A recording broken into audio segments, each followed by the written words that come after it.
Fala pessoal, beleza? No vídeo de hoje vai ser um pouquinho diferente. Normalmente venho trazendo muitos vídeos de matemática, assim, mas como o canal é estudado para prova, eu resolvi trazer um vídeo hoje de ciências, com o tema de matéria e os átomos, como eles foram descobertos e outras invenções que decorreram disso também.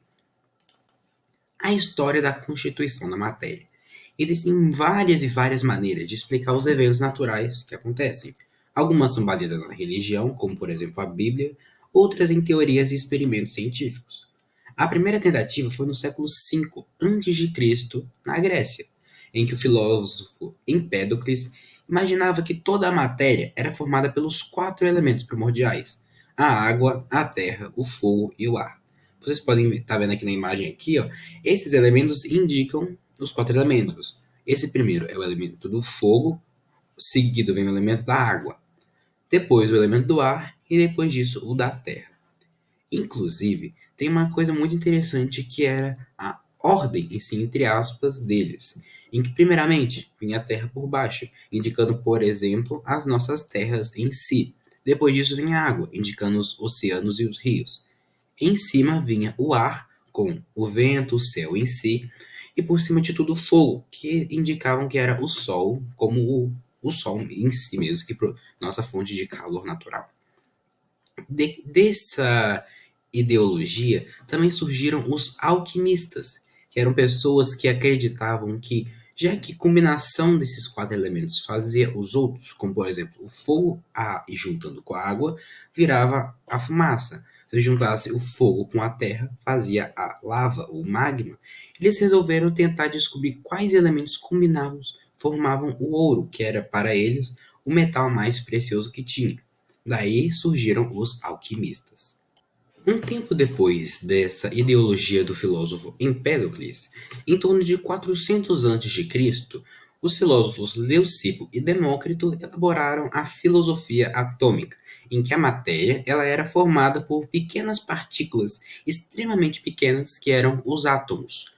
Inclusive, o nome átomo, se nós separarmos o A do tomo, fica A de negação, como já podemos ver em várias outras palavras, e tomos de divisão, pois para eles os átomos eram indivisíveis, eles eram o ponto final.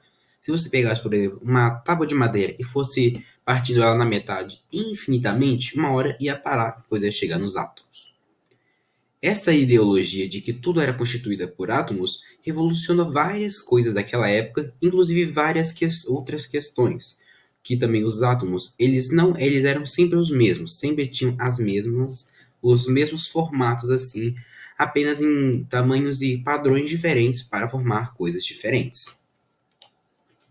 Além disso, um cientista chamado Antoine Laurent de Lavoisier fez experimentos bem cuidadosos com uma balança, o que permitiu que outros cientistas começassem a perceber fenômenos químicos e as irregularidades que eles apresentavam, levando à criação das leis de combinações químicas. Genericamente, são conhecidas como as leis ponderais, as que relacionam as massas, que nós vamos ver agora. Leis ponderais. A primeira é a lei da conservação das massas. Na natureza, nada se cria e nada se perde, tudo se transforma. Ou seja, se você pegar, por exemplo, água e misturar com álcool, não vai jogar alguma coisa fora. Eles vão se misturar, ou seja, eles estão se transformando. Você não vai perder nada e não vai criar nada. Eles vão estar apenas resultado de uma mistura, uma transformação. Temos aqui na imagem um exemplo do mercúrio com oxigênio, que são dois reagentes, e na mistura deles com o aquecimento, que vai ser a transformação, vai resultar num produto, que é o óxido de mercúrio. Inclusive, se você juntar, por exemplo, numa vasilha muito fechadinha perfeitamente, 50 gramas de algo com 60 gramas de outra coisa, deixa perfeitamente fechado, você não vai ter nenhuma perda ou irregularidade na massa. Eles vão se juntar para formar esse novo produto. A segunda das leis ponderais é a lei das proporções definidas. Por exemplo, nós temos dois experimentos juntando gás hidrogênio com gás oxigênio. No primeiro experimento, eu juntei 2 gramas de gás hidrogênio com 16 gramas de gás oxigênio, resultando em 18 gramas de água. No segundo experimento, eu multipliquei isso por 10. Eu juntei 20 gramas de gás hidrogênio com 160 gramas de gás oxigênio, o que resultou em 180 gramas de água. Podemos ver que se dividirmos o gás hidrogênio pelo gás oxigênio, como está representado aqui do lado, no experimento 1 nós tivemos uma fração de 2 sobre 16, uma proporção de 1 sobre 8. No segundo experimento, nós tivemos esse mesmo resultado. 20 sobre 160 é igual a 1 sobre 8. Ou seja, sempre temos uma proporção constante entre esses experimentos.